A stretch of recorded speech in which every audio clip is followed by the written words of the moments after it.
I'm going to be really short. So Alice Cahn is going to be leading this discussion on the ROI of impact. Like not fooling around. As in go. Exactly. Well, thank you for joining us. People will trickle in, but we have a big panel of some really fabulous people, and I want to give everybody time to have their say and still leave some time for questions. In some ways, a discussion of pro-social impact is like Sara Lee. Forgive me if I'm dating myself.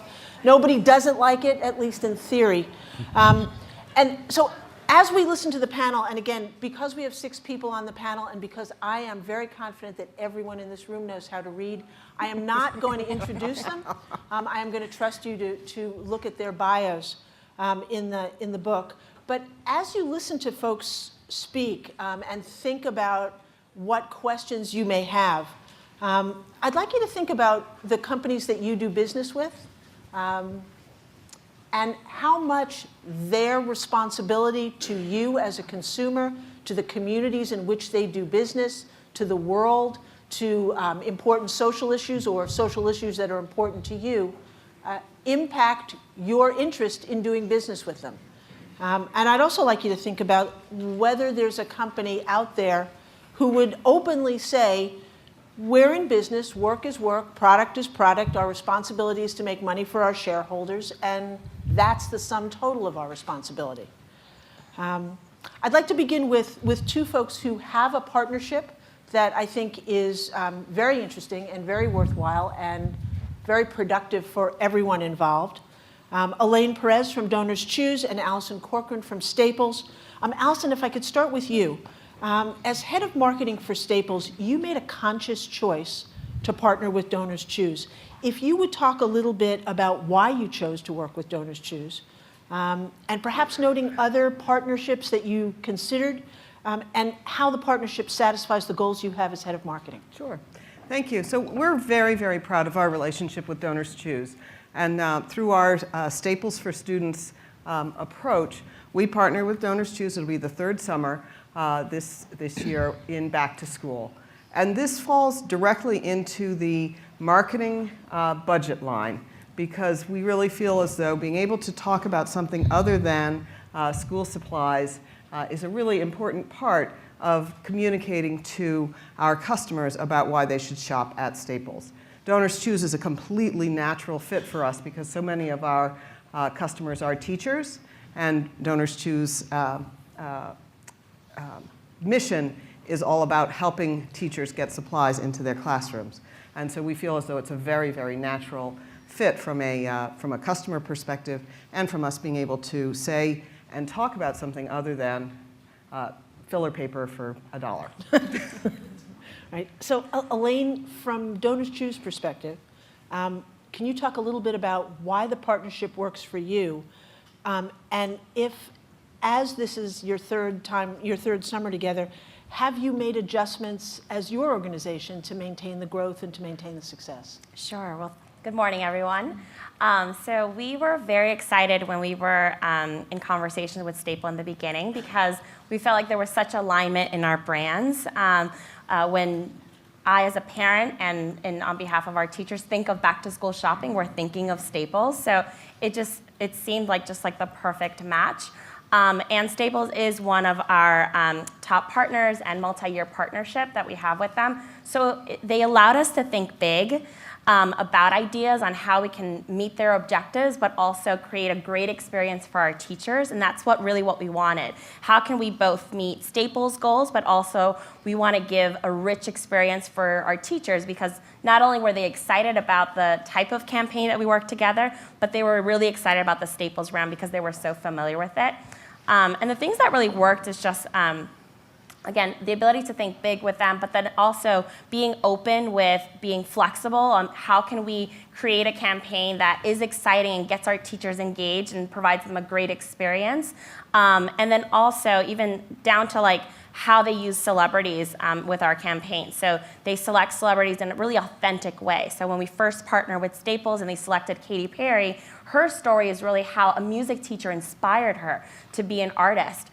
So when she was a spokesperson for our campaign, she was able to create that authentic connection between what we were doing with Staples and what we were doing at Donors Choose, and really connect with the teachers and students that she served, that we served and she connected with. And then how we've evolved throughout the years, it's really having that open conversation. How are we meeting our goals? How can we play a part in the objectives you have as a company in terms of your philanthropic reach and the markets you want to make an impact? And then making tweaks to that campaign. So when we solicit $1 at a Staples during back to school, how can we make sure that that employee is invested in the campaign? So equipping them with more materials so that that campaign can be even more successful year over year. Great. And Laura, I noticed you nodding, and I want to jump to you. This is your second go-around at the Association for Children's Museums. And when we talked earlier before the panel, you noted the organization's point of view regarding partnerships has evolved over time, and a lot of what Elaine just said has kind of seems like where you are beginning to net out. So if you would talk a little bit about the challenges of museum corporate partnerships and that sort of double bottom line that you both seek to accomplish. Sure. So at the Association of Children's Museums, we're a trade organization for children's museums. We represent almost 400 children's museums around the world. And there has been a significant evolution in not only our thinking at the association levels, but in our member institutions' thinking. And there have been a number of reasons for that. There are certainly economic reasons. We all had a pretty tough time a few years ago. That puts pressure on for new thinking, and I think we heard a lot about that yesterday. But it does come down to mission. And I would say 10 to 15 years ago that for-profit organizations that were playing in the same space that children's museums play in, families with young children, we were not speaking the same language, number one. We also were not working from the same philosophical foundations. So thinking about the wonderful talk we just heard earlier from our friends at Highlights and their mission alignment, and how that drives their product development was very, very rare. And we were really seen as a platform for pushing product out to families. And that actually was quite against the whole purpose of a children's museum. So we saw quite a lot of our individual institutions, and that rolled up to the association, drawing parameters around who were okay organizations not only to partner with, but also to receive monies from. Mm-hmm. So for those of you out there who are thinking about partnering with not-for-profits, they usually do have their own internal parameters on industries, whole industries that they may or may not be willing to partner with or accept funds from. I'd say that in the last probably 5 years, we've seen more willingness on the part of potential partners to understand that we have priorities and also mission that we cannot compromise. That's what they get out of the partnership. Children's museums have an incredible brand. They're incredibly trusted by all stakeholders, not only parents and families, but also policymakers and other important stakeholders in the community, in the media. And that's really important.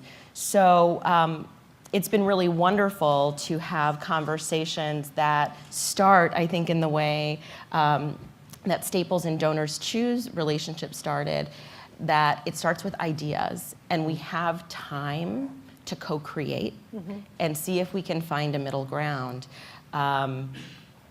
If there's already a preconceived notion of what the relationship will look like, it's much less likely for all of the parties to walk away from that feeling that they got literally the biggest bang for their buck out of that. No, that's a good point.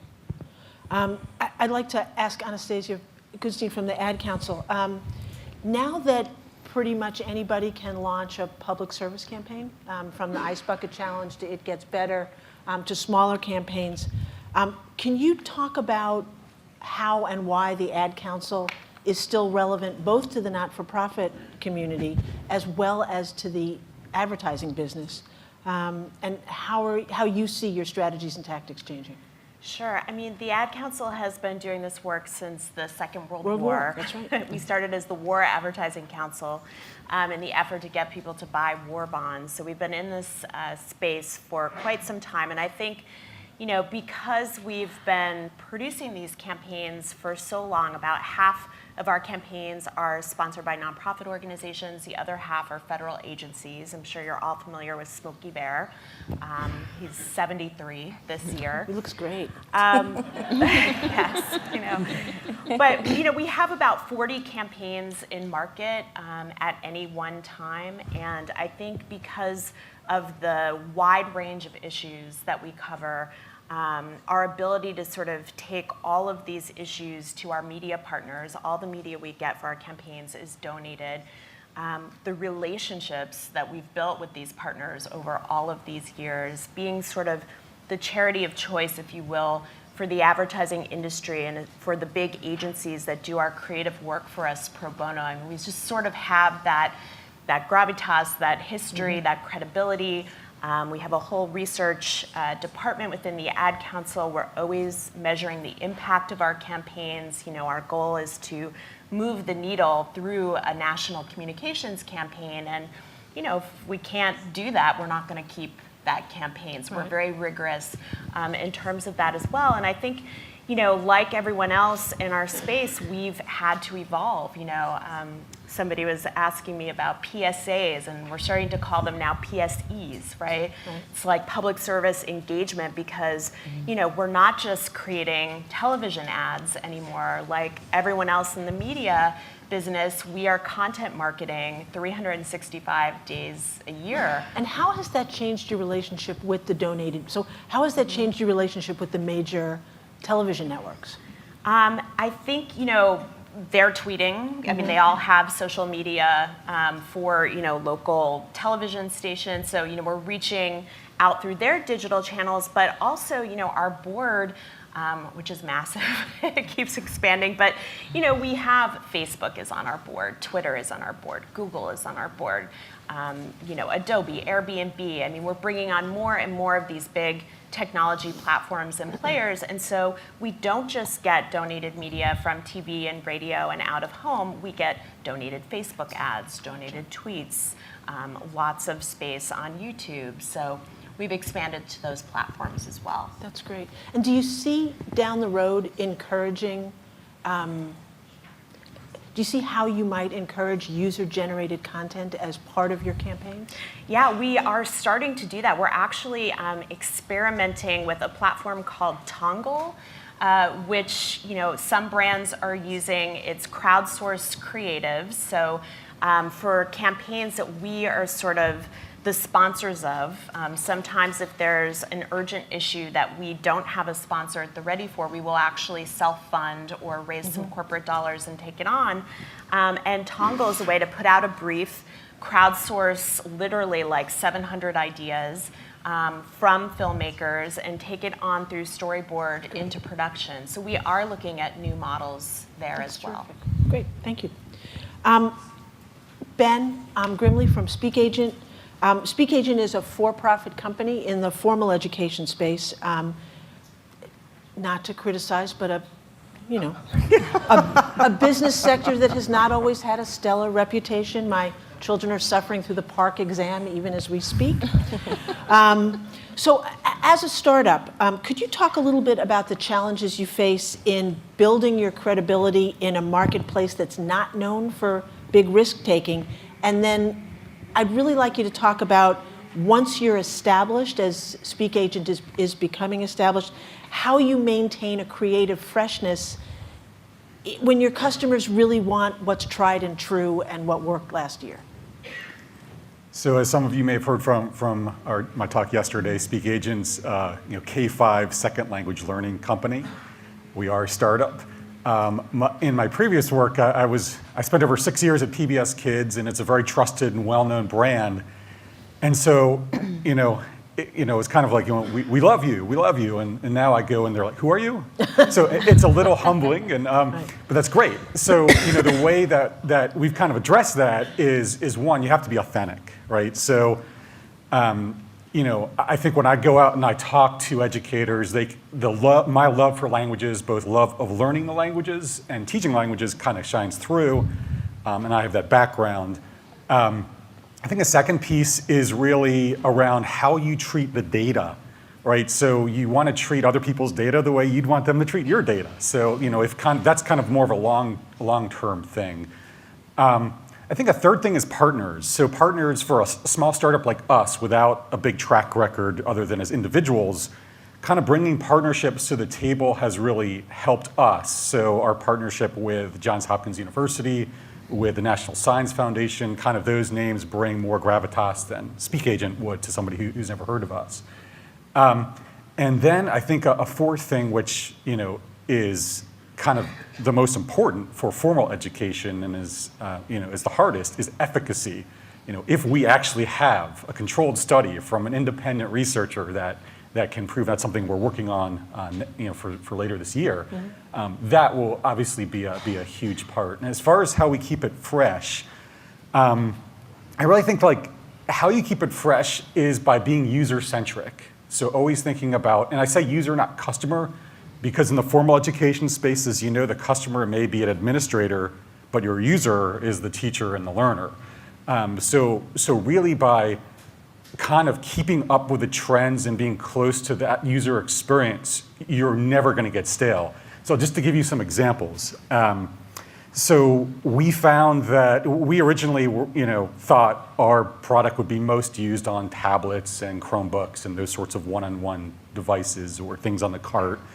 And it ended up that a lot of it's being used on the interactive whiteboard. So we have to think about now the big screen, which we heard from IDEO is not necessarily translatable.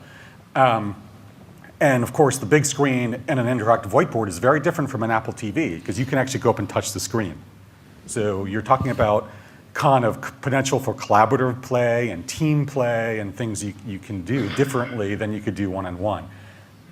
Another example is kind of changes in the models by which teachers are teaching. So in one really big district, where in my home state, they just moved from allowing both push in and pull out model to only push in. So what that means is pull out, you have your ESOL kids are moved to another room in a classroom and they have their own, 30-minute or 45-minute session with the teacher. And push in is where all those kids are integrated with your general population. So now you have, the fourth grade teacher has got a group of kids over here that are English language learners and the rest are not. And so how does that look when they use our solution? So that kind of forces creativity upon us just by staying close to those customer trends or those user trends. Is it possible for you to share, that's a huge challenge for an educator in the classroom. Can you share some of how you're using SpeakAgent to address that push in as opposed to pull out? Well, that's a great question. One is the integration of content and language. That's kind of a general trend in K-12. So really, for us, it's really been focusing more on academic content. And there's also a little bit different way in which you need to present the games and activities to serve that academic content. But that's a lot of the trouble being scientific or math terms, right. or social studies terminology. Great, thanks. Deb Parsons is with Playworks. And Deb, when we talked on the phone, I loved and I was struck by your comment that Playworks is the oldest established, most successful nonprofit that no one's ever heard of. So can you talk a little bit about the foundation of the company, choices the founders made in the early days, and then sort of how you see those choices, a changing environment, why you joined the company, and how you see the company evolving? Sure. Well, I'd like to restate that because after I've been here, turns out there's a lot of you who have heard of Playworks, and I'm thrilled by that. So happy to be here and part of this conversation. Looking back, if you think about what Playworks does, and we work with primarily low-income schools providing safe and healthy play at the recess. So our platform is the Recess Playground. And to do that, we need to provide a public trust. We need to have a public trust. So 20 years ago, when Jill Violet founded Playworks, all the different variations of social enterprise as we see today were not an option. So nonprofit was basically the choice to go forward with if you were going to be providing a public good to the community. So at that point, she worked with several different schools, and from there we've grown now to being in over 1,200 schools and serving 700,000 kids in 23 regions. So where we're at today is, how we're going to move forward is not a traditional nonprofit structure. And I just want to back up about this corporate structure piece, since there are startups in this room. You can do that in a variety of different ways today. And my background is actually scaling social enterprises and finding the right funders and the right corporate strategy, corporate structure to make that happen. So as you are looking at who's going to invest in your growth, is that a foundation that believes in you, or is that going to be a private individual or a venture capitalist that can help you get to where you're going? And I think those are really valid questions to ask yourself. Are you providing a public good that's going to need the resources of subsidy, or can you scale in other ways? So the corporate structure question is really important. And today, even like 6 years ago, with the rise of B corporations, and do people know what B corporations are? Well, basically, they changed one word. Instead of shareholder primacy, it's stakeholder primacy. And that changes how you can look at your business and how you can manage it, and it's really important. And you have to have investors who care about that. So all of these structural changes have happened over the last 6 years. And why I joined Playworks today is we're about to scale from serving 700,000 kids to serving 3.5 million in 5 years. And while we do have a tremendous partnership with 5 key funders who are going to help us get there, how are we going to sustain that growth after we get the engines in place? And that's actually my role as the Chief Development Officer, to create that sustainable plan. I want to just back up, though. Providing the public good to low-income kids is not enough. Every kid needs access to safe and healthy play. So what that means for us culturally is that we have to not think just as a nonprofit. We have to break down those walls. Any kid, so the rich kid, the middle-class kid, the kid in the charter school, any kid needs safe and healthy play. And so we are providing services to sell into different channels, and that changes how we are serving as a public good. And so we are on that journey right now, and that's where Playworks is going. Great. So Ben, can I bug you for one more question? Why did you choose, when you formed Speak Agent, why the for-profit route, since what you're doing seems so much in the public good based on what Deb was just talking about? Why did you make the decision you made to kind of organize your company that way? Almost for self-discipline reasons. You have to be sustainable as a for-profit company. One, you do need to kind of look forward in terms of the investment, and those investors need to have that profit incentive to invest. I mean, we look for. Unfortunately, we've been fortunate to get grants through federal contracts through the Small Business Innovation Research Grants. So those are only available for for-profits. Gotcha. And we do intend to get outside for-profit investors. And I think the class of investors we want would be the B corporation types. Mm-hmm. And we may actually become a B corporation. But a B corporation is kind of not a government entity, right? It's a social entity. Right. So there's kind of that distinction. Gotcha. Yeah. I have a couple more questions, but I don't want to be the boss of everybody. So, well, I might, actually. Are there questions from the audience? Anybody before I launch into my next set? Don't be shy. No? Oh, good, my turn. Anastasia, you talked about the fact that you've expanded your board. And from what you said in previous conversations, that's your business board. Can you talk a little bit about the advisory boards you formed, kind of what inspired you to do that, and sort of how you and why you chose certain people to be part of it? Yeah, definitely. So our board of directors, as Alice mentioned, is really sort of our business ecosystem. So that's our ad agencies, media companies, and brands all serve on that board and support the ad council. But in order to select the issues that we decide to take on, we have an advisory board that's full of issue experts, academics at different institutions, NGOs, foundations, Gates, Robert Wood Johnson Foundation, and that group gets together and talks about, what are sort of the burning, issues happening in this country, because we're domestically focused, but all our campaigns are national here, that could be addressed through a national mass communications campaign. So we don't take on issues where the advertising and the communications piece isn't going to really make the difference. So, they will tell us, early childhood education development is really, really pressing. We need to, be focusing there. And if we don't already have a sponsor, a nonprofit, or a government agency in that space, we will go out and actively seek someone or try to pull together a coalition. We've had coalition sponsors that are private and nonprofit that come together to form a coalition, or trade associations. We have a whole campaign about children's oral health, getting kids to brush twice a day for 2 minutes each time, which is huge, but the impact of, especially with low-income families, not brushing actually has massive, health reverberations, and they're not able to do well in school, and it goes on and on. And so the sponsor of that campaign, is a trade association, a dental trade association. Great. So, Larry, you're an international organization. That's right. And I know, again, your primary board of directors is made up of other heads of children's museums.